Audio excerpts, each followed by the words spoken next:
This is about who are you going to listen to? Yeah. Are you going to listen to working class people on the west and south side of Chicago, northwest, southeast, or are you going to be beholden to the very people who got Donald Trump elected?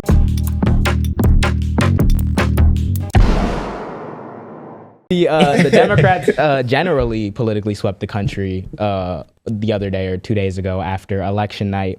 But one of the most intriguing races that I watched was the Zohran Mamdani race in New York City for mayor.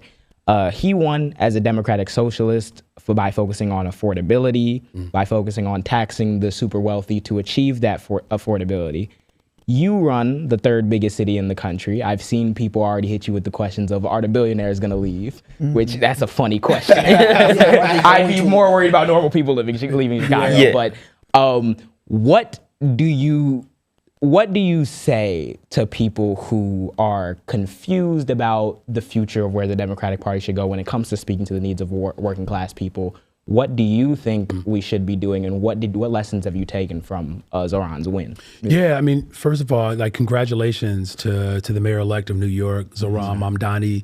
You know, I believe his ability to capture the real concerns that people have, and affordability is a big deal. Like I said, over $1 million to purchase a home in New York, $4,500 for rent. I mean, that's not sustainable. And I believe that's the biggest lesson. Our economy as we know it today is not sustainable. It's just not, like, you know, the way our taxing entities work right now, it's not going where the revenue is. Our economy is becoming more digitized, as you all know. And, you know, you have these big tech companies that make money off of advertisement and selling our data. Right? We're talking about incredible breaches when it comes to just the theory of the case around, Big Brother, right? Where our big sister, constantly, like, infiltrating our information and using that to profit. I mean, you all have experiences. This is not a conspiracy. You'll say something about, they kill your ass before you download it. You say something about, going skiing one day and you go to your phone, all of a sudden you seeing goggles, snowboards. Literally, right? I remember it struck me the other day because I opened up like Uber or like Uber Eats or something, and I got like a notification that said like, oh, support your friendly app company and vote no on this like proposal or some like thing that was going in. And I'm like, if you really think about it, right? Whenever you hear about any slight like attempt to try to like reallocate the wealth, to like kind of stop the upward transfer of wealth, you'll see people say, oh, we're going to pass the price on to the consumers or whatever, as opposed, even though they have the money, right? They have a lot of the money. And I remember I seen the notification. I'm like, I know Uber make a lot of money. Why are you trying to influence me to go vote to support you more? Right? No, and I think that's what, Mamdani was able to like really drill down on. And, again, we are going through that experience right now as governing through what he campaigned on, right? And I think it's an incredible opportunity for the party as a whole to embrace the full package of what the Democratic Party can bring to the table. And it's unfortunate, though, because, you have some individuals who are part of the party that, quite frankly, they reflect the ideology that's coming from the right. And so they're trying to desperately hold on to power at a time in which the country has already spoken. And so this is an opportunity for us in Chicago. This is why this budget is so critical, you all, because we have made the case.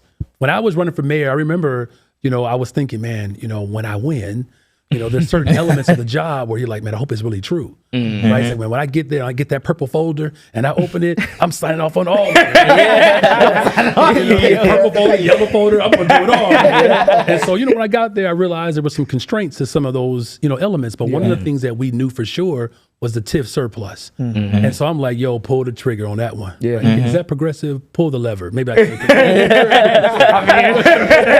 Either way. You're on Jaam. We can come like that. So let's make the case, but let's also demonstrate that we can do it. So we have this big surplus that's going to go into our education system. But it's why I believe whether it's the smart tax, whether it's the tax on these large corporations, once we do that, then we dismantle the theory that you cannot do it. That's why there's so much resistance. Mamdani has, I believe, an opportunity to benefit from this ongoing movement that has been in the making for some time, right? But Chicago, we do it the best way. Yeah. We go first. Yeah. Right? We do it right in Stole Chicago. the swag a little. You know what I'm saying? Yeah, he was already. He's a little bit right. So, I know he's 34, he hip and all that. Just shout out to Gen X. Like, we are the last obedient generation. Where you learn it from? But yes, in that vein, I am very excited to see what Mamdani can do because, like you said, I feel like all it takes is one thing to. I've been telling, especially you, over and over again the last couple of days. I'm like, all it takes is one policy proposal to work, and there goes all the money that we spent making arguments that this could never happen. All you have to genuinely do is just convince people, because people are genuinely convinced that there are no solutions to their problems. But Mamdani is the biggest case of like, no, this can't happen. So Matt, you're spot on because check it out. Like, look, when you think about taxing the ultra rich and large corporations, 90% of black and brown folks in Chicago support it. This is not about whether or not you have political support about it. This is about who are you going to listen to. Yeah. Are you going to listen to working class people on the west and south side of Chicago, northwest, southeast, or are you going to be beholden to the very people who got Donald Trump elected? You have two choices here. You're either going to stand for working people or you're going to stand next to Elon and all the other conglomerates that really have demonstrated that they're not necessarily interested in what we value. And then they complain, oh, we're all gonna leave the city because no, you're not. You should start you're asking questions when the man who came straight up out of apartheid South Africa, like, Yeah. does not want to, like, you should Literally. ask how his views are being shaped on the success of black and brown people, if that's kind of like the system you grow up in. And that's one of my biggest gripes is that, yes, we're kind of in this position where you have people and the issues of people and the material conditions of people that need to be improved right now. But you have corporations who are diametrically opposed to that. So I think it is just a matter of that political will choosing That's right. who we want to make the case for and who we want to work on. Thank you for watching this long. If you haven't already,